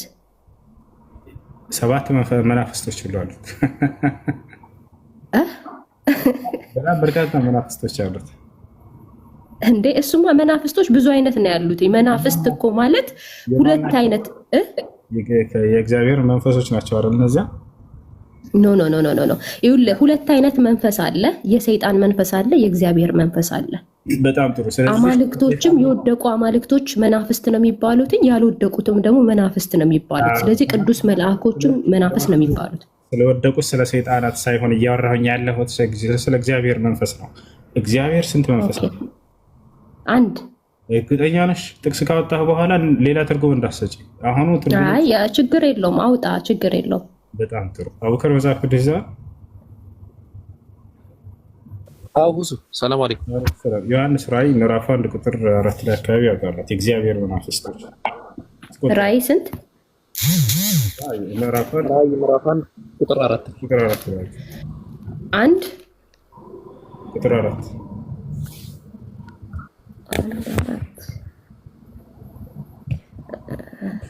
ቁጥር ስንት ነው? ይቅርታ ምዕራፍ ስንት ነው? ዮሐንስ ራእይ ምዕራፍ 1 ቁጥር 4 አንብቤው እስኪ ድምፅህን ከፍ። ኦኬ ላንብበው እኔ። ኦኬ ዮሐንስ ራእይ ቁጥር 1 ምዕራፍ 1 ቁጥር 4 ከዮሐንስ በእስያ አውራጃ ለሚገኙ ለሰባቱ አብያተ ቤተክርስቲያናት። ኦኬ እነዚህ ቤተክርስቲያኖች ናቸው። ኧረ ገና ነኝ፣ ቀጥይ እንጂ። እሺ ልቀጥል። ኦኬ ለሰባቱ አብያተ ቤተክርስቲያናት ካለው ከነበረውና ከሚመጣው በዙፋኑ ፊት ካለው ከሰባቱ መናፍስታት እንዲሁም ታማኝ ምስክር ከሙታን በኩርና የምድር ነገስታት ገዢ ከሆነው ከኢየሱስ ክርስቶስ ጸጋና ሰላም ለእናንተ ይሁን። እሺ እነዚህ ሰባቱ መናፍስታት ያለው መልአኮችን ነው። አይዋ ቀደም ሌላ ትርጉም እንዳትሰጪ። የእግዚአብሔር መናፍስቶች ሲባል ጊዜ አንድ መንፈስ ነው ያለው ብለሽ እንጂ ብዬሻለሁ። ኦፍኮርስ የእግዚአብሔር መንፈስ አንድ ነው። ነገር ግን እነዚህ መናፍስቶች የሚላቸው መልአኮችን ነው። ወደዚህ እንደተዚህ ስለሆነ ስለዚህ የእግዚአብሔር መንፈስ ሲባል ጊዜ አካላዊ ራሱን የቻለ መንፈስ አለው ብላችሁ ታምናላችሁ እናንተ አይደል? የእግዚአብሔር መንፈስ ሲባል አካላዊ ማንነት እኔ የሚል ማንነት ያለው ራሱን የቻለ መንፈስ ቅዱስ ነው ብላችሁ ታምናላችሁ አይደለ? ወደ እናንተ እምነት ልምጣለሽ። ስለዚህ እግዚአብሔር ብዙ እኔ አሁን ስለሌላው ሳይሆን ስለ እኔ ስትጠይቀኝ ያው መንፈስ ነው። በቃ መንፈስ ነው፣ የማናየው የማንዳስሰው ነገር ግን መንፈስ ነው። ቅዱስ የሆነ መንፈስ እንዳለው ነው የማምነው። እሺ ከእግዚአብሔር የተለየ ነው ወይንስ በእግዚአብሔር ውስጥ የሚኖር ነው? በእግዚአብሔር ውስጥ የሚኖር። እግዚአብሔር ተለይቶ ያውቃል አያውቅም? ከእግዚአብሔር ተለይቶ አያውቅም። በእርግብ አምሳል የመጣው ማን ነው? መንፈስ ቅዱስ። ያ ማለት ተለይቶት ማለት አይደለም። እና ምንድነው ያ ማለት? በእርግብ አምሳል የመጣው ከእግዚአብሔር ተለይቶ በእርግብ አምሳል መጥቷል መንፈስ ቅዱስ። ለምን ይለያል? እግዚአብሔር የትኛውም ቦታ ላይ የሚገኝ አምላክ ነው። ለምን? ኦኬ፣ ስለዚህ ከእግዚአብሔር ተለይቶ የመጣ ማንም እግዚአብሔር የለም ማለት ነው። ራሱ እግዚአብሔር በቅዱስ ገብርኤል ነው የተናገረው እንጂ ተለይቶ የለም። ይቅርታ እህቴ፣ ቆይ አንድ ጊዜ ሚዩት አድርጊ። ስለዚህ ኢየሱስ ክርስቶስም ከእግዚአብሔር ተለይቶ አልመጣም ማለት ነው። ከእግዚአብሔር ላከው፣ በቅዱስ ገብርኤል አንደበት ቃል ላከው ነው የሚለው። ከእግዚአብሔር ነው የመጣው እሱ። ከእግዚአብሔር ቃል ነበረ። ኢየሱስ ክርስቶስ ቃል ነበረ፣ የእግዚአብሔር ቃል ነው። ኢየሱስ ክርስቶስ ከእግዚአብሔር ተለይቶ አልመጣም፣ መጥቷል ምድር ላይ። ምድር ላይ መጥቷል፣ ግን ተለይቶ ሳይሆን በመንፈስ አንድ ናቸው። እሺ፣ ሁላቸው በመንፈስ አንድ ናቸው። ሁላቸውም አይደል? አንድ መንፈስ ነው ያላቸው። እነማን? ሁለቱ። ወልድ፣ መንፈስ ቅዱስ የየራሳቸው መንፈስ አላቸው የላቸውም? የላቸውም፣ አንድ ነው መንፈሳቸው። በጣም ጥሩ። የአምላክ መንፈስ ይታወቃል አይታወቅም? ይታወቃል አይታወቅም? ይታወቃል ወይንስ አይታወቅም? ይታወቃል። የምታወቅ ማለት ምንድን ነው? ይታወቃል። የሳው ይታወቃል። በጣም ጥሩ። ስለዚህ የሶስቱም የአብም የመንፈስ ቅዱስም የወልድም መንፈስ ታውኮ ነበር ማለት ነው ሊሰቀል ባለ ጊዜ ኢየሱስ ክርስቶስ። የሳ በጣም ጥሩ። የአምላክ መንፈስ ይታወቃል። እሺ፣ የአምላክ መንፈስ የግዴታ ሳይሰማ መናገር ይችላል ወይንስ የግዴታ መስማት አለበት እውቀትን ለመናገር? የአምላክ መንፈስ ሁሉን ያውቃል፣ ሁሉን ይመረምራል፣ ሁሉን ያውቃል። በጣም ጥሩ። ስለዚህ ከሌላ መስማት አይጠበቅበትም አይደለ? የሶስቱም መንፈስ አይጠበቅበትም፣ ሁሉንም ያውቃል። ያ በጣም ጥሩ። አንድ አቡበከር አወጣላት መንፈስ ቅዱስ እርሱም የሚሰማውን እንጂ አይናገርም ከራሱ እያለ ኢየሱስ ክርስቶስ የተናገረውን። ስለዚህ መንፈስ የአምላክ መንፈስ የሶስቱም አንድ መንፈስ ነው ብለናል። ከሌላ ከማንም ሳይሰማ በራሱ ነው የሚናገረው ብላለች። ኢየሱስ ክርስቶስ ግን ይሄን ይቃወማል። ምን ይላል? ሳይሰማ አይናገርም እያለ ይናገራል። ሰምቶ ቢናገር ነው መንፈስ። ይሄ ነው። እሺ፣ አሳየት መጽሐፍ ቅዱስ አቡበከር ዮሐንስ ወንጌል ምዕራፍ ምን ላይ? እሺ፣ ምን ላይ? እኔም እንዳወጣው ምን ላይ ነው? እናሳይሻለን። እሺ፣ አጽናኙን ታሪክ አይ ምን ላይ እንደሆነ ብትነግረኝ እኔም ባወጣው ይቻላል። አንዴ ልክፈትልሽ። ኦኬ፣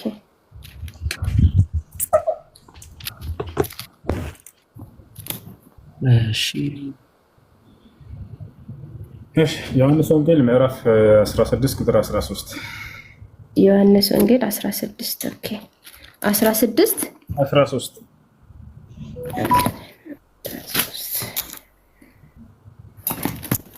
ሶሪ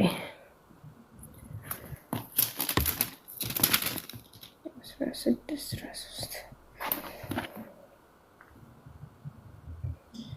ምን ይላል?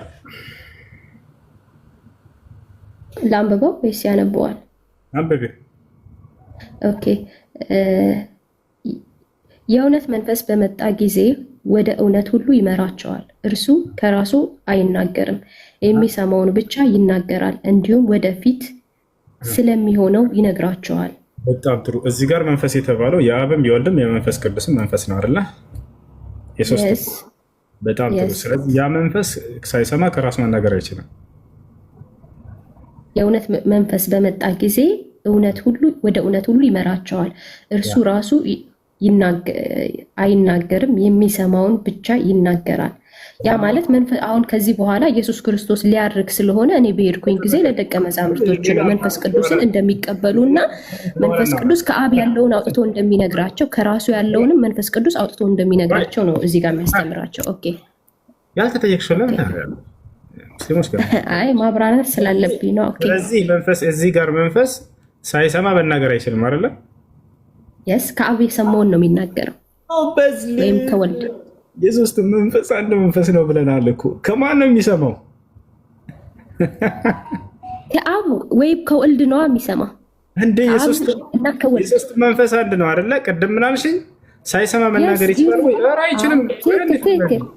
መንፈስ ቅዱስ ሳይሰማ መናገር አይችልም ከራሱ አይደለ? መንፈስ ቅዱስ እዚህ ጋር እያላቸው ያለው አሁን አንድ ጥቅስ ይዘህ ማለት ነው። እሷን ጥቅስ ብቻ ላይ ሳይሆን እንትን ማለት የምትችለው እዚህ ጋር እየተናገራቸው ያለው ኢየሱስ ክርስቶስ እየተናገረ ያለው ከኔም ያለውን ከአብም ያለውን ይነግራቸዋል፣ እሱ ያስተምራቸዋል ነው የሚላቸው ለደቀ መዛሙርቶቹ። እሱ ከሄደ በኋላ እሱ እዚህ ጋር ሰምቶ የሚናገር ነው ስለሽ፣ አረ ሰምቶ አይናገርም አልሽኝ ቅድም። እና ከሳይሰማ አይናገርም፣ ያንን ሰምቶ የሚናገር ነው። ስለዚህ መንፈሳቸው የአብም የወልድም የመንፈስ ቅዱስም አንድ መንፈስ ከሆነ ማንም ከማንም ሰምቶ ይናገራል አይባልም። በፍጹም ስህተት ነው። ለምን ኢየሱስ ክርስቶስ የሚያርግ ከሆነ ይኸውልህ የሚሄድ ከሆነ ግዴታ መንፈስ ቅዱስ ያስፈልጋል። ስለዚህ ያ መንፈስ ቅዱስ የአብም የወልድም የመንፈስ ቅዱስ የሶስታቸው መንፈስ የሶስቱም አይደለም። እዚህ ጋር ያለው መንፈስ የተባለው የአምላክሽ መንፈስ ነው አይደለ? የሶስቱም አካሎች አይደል? በጣም ጥሩ። እንደዚያ ከሆነ ይህ መንፈስ ከየትኛው መንፈስ ነው የሚሰማው? ይሄ መንፈስ ቅዱስ የተባለው ይሄ መንፈስ የአብንና ከወልድና ከአብ ያለውን ነገር ነው ያስተምራቸዋል ያላቸው ማለት ነው። ከማን ነው የሚሰማው ነው ጥያቄ? ከአብና ከወልድ ነው የሚሰማው። ይሄ መንፈስ የተባለው መንፈስ ቅዱስ የሚሰማው ከአብና በጣም ጥሩ። ከእርሱ ጋር ያለው መንፈስ ከአብም ከወልድም ጋር ያለው አንድ አይነት መንፈስ አይደለም እንዴ? ለምንድነው ከሌላ መስማት ያስፈለገው? ከአብም ከወልድም ጋር ያለው መንፈስ ራሱ መንፈስ ነው ያለው። ስለዚህ እሱ ሊሄድ ስለሆነ ነው እዚህ ጋር እየነገራቸው ያለው። ይሄዳል አይሄድም አይደለም ጥያቄው። ገብቶሻል አይደለ? ቅድም ሳበጣሽ እዚህ ጋር መንፈሳቸው አንድ መንፈስ ነው አልሽኝ። የአብም የወልድም የመንፈስ ቅዱስ ነው። ገብቶሻል አይደለ? አንድ ከሆነ አንድ አይነት መለኮታዊ ባህሪ ከሆነ ይህ አንዱ ከሌላው መስማት አይጠበቅበትም። ለምን? እዚህ ጋር በስጋ ነው የመጣው። ኢየሱስ ክርስቶስ በስጋ ነው አይደል የመጣው? ፍጹም አምላክ ፍጹም ሰው ነው። ነገር ግን በስጋው ነው ያለው። ስለዚህ መንፈስ ቅዱስ በስጋ አልተገለጠም አይደለ? በስጋ አልተገለጠም ማለት በስጋ አልተገለጠም እሱ። ምክንያቱም ስጋዊ ከሆነ መንፈስ ነው። እንሂድ፣ ቆይ አንዴ ተረጋጊ። ስለዚህ ይህ እዚህ ጋር መንፈስ ቅዱስ የተባለው ከማንም መስማት ሊጠበቅበት አይገባም ነበር። ምን ከሆነ መለኮታዊ ባህሪ ካለው ከአብ ጋር እኩል የሆነ መለኮታዊ ኃይል ካለው ግን ኦፍኮርስ መለኮት ነው፣ እሱ ራሱ መለኮት ነው። ስለዚህ አምላክ ከአምላክ ካልሰማ መናገር አይችልም። ይሄ እኮ ያንተ አረዳድ ነው። ቅድም እንዳልኩ ያንተ አረዳድ ነው። የኔን አረዳድ ሳይሆን ጥያቄ የተጠየቅሽ ነው። እሺ ይኸውልህ አምላክ ከአምላክ ካልሰማ መናገር አይችልም። ቅድም አንተ ራስህ ላልከው ነገር ራስህን መልሼ ልጠይቅህ። መንፈስ ቅዱስ ነው እኛ መጽሐፋችንን ያገኘ ነው። አንድ ጥያቄ ስጠይቅህ መንፈስ ቅዱስ ነው አልክ። አምላክ ከአምላክ ካልሰማ መናገር አይችልም። ከአብ ካልሰማ መናገር አይችልም። መንፈስ ቅዱስ እያለች ለምን አይችልም? ይችላል፣ መናገር ይችላል። ያው ኢየሱስ ክርስቶስ የሚሰማውን እንጂ አይነግራቸውም ማለት ሰምቶ ካልሆነ በስተቀር አይናገርም እያለን እኮ ነው። ማን? ኢየሱስ ነው እዚህ ጋር እኮ የሚናገረው። ወንድሜ ወደ ላይ ወተን እናንብበው። ወደትም ብትሄጂ ብትወርጂ ምንም አይቀየርም። ካልሰማ መናገር አይችልም መንፈስ ቅዱስ። ጥቅሱ ላይ መንፈስ ነው፣ ሁሉን ያውቃል፣ ሁሉን ይመረምራል፣ ሁሉን ያውቃል። ከማንም መስማት አይችልም። ከማን ሰምቶ ነው የሚናገረው? መስማት አያስፈልገውም ብለሽ ቅድም ምን አለች? መስማት ያስፈልገዋል ወይ መንፈስ ስልሽ አይ አያስፈልገውም አለች። ለምን? ያውቃልና አለች። ትክክለኛ ነገር ነበር ይሄ ንግግር። ምክንያቱም ይሄኛው ያውቃልና። ነገር ግን ምን ያለ ቀጥታ ኢየሱስ ክርስቶስ እዚህ ጋር መንፈስ ቅዱስን ውሃ በላው። ለምን ከተባለ ካልሰማ መናገር አይችልም። አለቀ በቃ። ስለዚህ ካልሰማ መናገር የማይችል ከሆነ ከእርሱ ዘንድ ያለው እውቀት ከዚህኛው ጋር የለም። የግዴታ ይሄንን ነገር ያው እሱ እዚህ ጋራ የተናገረው ምንም ወደዛ ወደዚህ አንተ ስለምትወስደው ነው እንጂ ኢየሱስ ክርስቶስ ስለሚሄዱ እየነገራቸው ከዛ በኋላ ግን እኔ መሄድ አለብኝ ግዴታ። ስለዚህ እኔ ከሄድኩ በኋላ አጽናኙ መንፈስ ወደ እናንተ ይመጣል፣ እርሱ ወደ እውነት መንገድ ይመራችኋል ይልና ስለዚህ ከኔ ያለውን ይነግራችኋል፣ ለእናንተ ያስተምራችኋል፣ መንገድ ያሳያችኋል ይላችኋል። ሳይሰማ መናገር አይችልም የሚለውን አንተ ለምን ትዘያለሽ? አንተ ዝም ብለህ ነው የምታወራው። ሳይሰማ አይደለም ሲጀምር፣ ሳይሰማ እኮ አይልም እኮ እዚህ ጋር ከኔ ያለውን ይነግራቸዋል ይላል። ለምን ታፍሻለሽ? እሺ ከእኔ ወደ ላይ ሄጄ ላንብብ። ከላይ አንተ እያወራህ ነበር ከልጅ ምን ተናሰር? አይቀዳደሙም። አንዴ ይቀዳደማሉ አይቀዳደሙ አይደለም ጥያቄው። ከሶስቱም ጋር ያለው እኮ ልትል የፈለከው ማለት እያላችሁ ያላችሁትን እየሰማሁ ስለነበር ጋር ጥያቄውን አዳምጠኛ። ከሶስቱም ጋር አብ ወልድ መንፈስ እሺ ጠይቀኝ። መጽሐፍ ቅዱስ ላይ አምላክ ማን ነው? አንድ አምላክ ስላሴ። አንድ አምላክ ስላሴ ነው የሚለውን ጥቅስ አሳየኝ። አንድ አምላክ ስላሴ። ወደ አንተ ጥያቄ ግባ። ጥያቄህን ጠይቀኝ። የመጀመሪያው ስትወያዩበት የነበረው እየጠየኩህ ነው። አንድ አምላክ ስላሴ ነው አልከኝ አይደለ? አንድ አምላክ ስላሴ ነው የሚለውን ጥቅስ አሳየን ነው ማስረጃ። ስላሴ አብ ወልድ መንፈስ ቅዱስ አንድ አምላክ ብለን ነው የምናምነው። ስላሴ ማለት ነው። ያንተ እምነትማ እሱ ነው መጽሐፉ ላይ ያለው ወይ? ስላሴ የሚለው ቃል ሰለሰ ሶስት አደረገ ከሚለው ስላሴ የተወሰደ አንድነታቸውን የት ነው ያገኘኸው?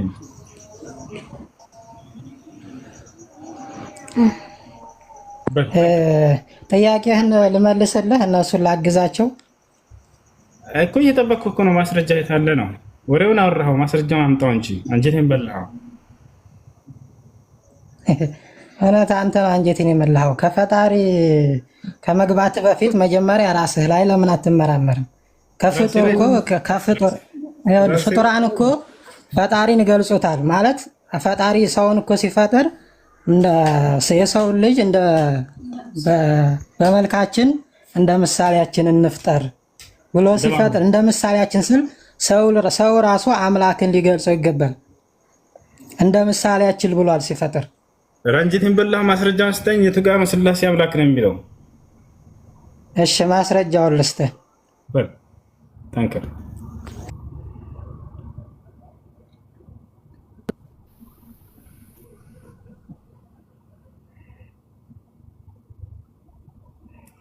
አንጀቴን በላህ አለች ባይስ